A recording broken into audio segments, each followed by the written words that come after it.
All right, so you're standing there with your arms up in your flight suit next to this little private plane, and you're 150 yards away from this crashed disc. How many soldiers were there approximately there, and were they deployed in a circle around it, or what? No, it was about, I'd say 150 there when I got there. All right, it's quite a number. Already. Right? Mm-hmm. And about 35 vehicles. Wow, all right.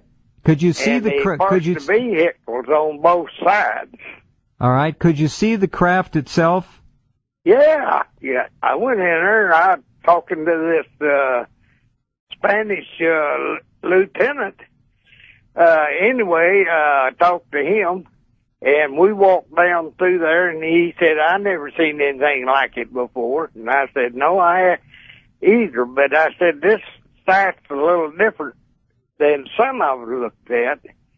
This one here had some solid pieces still scattered down through there." All right, so some of it was intact. Did it have any markings or anything on the exterior, or was it just the skin of it? Well, no, I picked up a little piece of it on the way out of there. Well, I know. I want to get there. I want to get there in just a minute. Hold on with that, please. All right. You walk up to this thing. Well, did the Mexicans let you get close to it, or they hold you off a little bit? No, they helped me off till the lieutenant got up there. All right, and when he got there... I don't think they spoke very good English, the rest of them did. All right. I hope they weren't putting their guns on you all this time.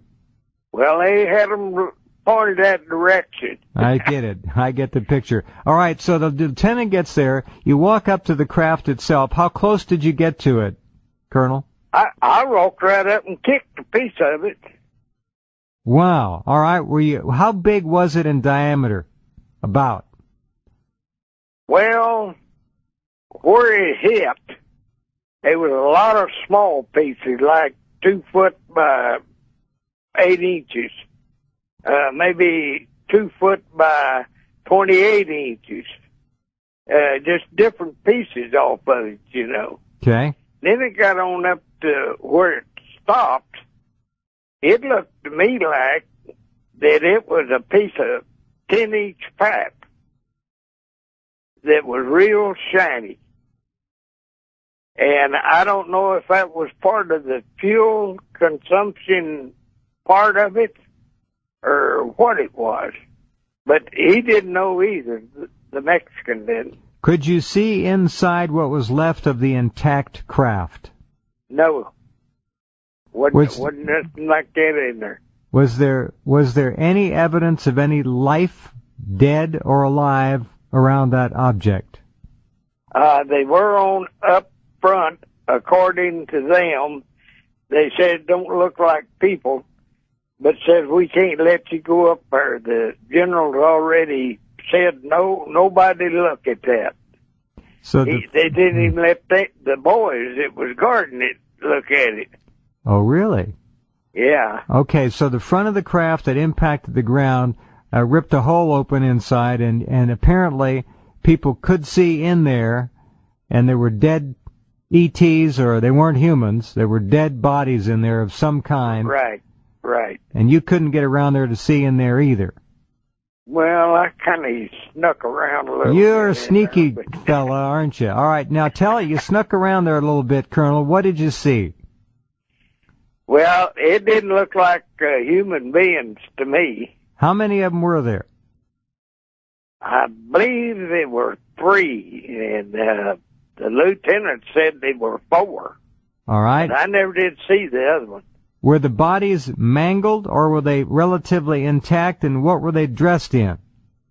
Well, they weren't dressed at all. Okay. And they were in a lot of different pieces. I didn't see but one that had a complete top. But I wouldn't swear what he was even.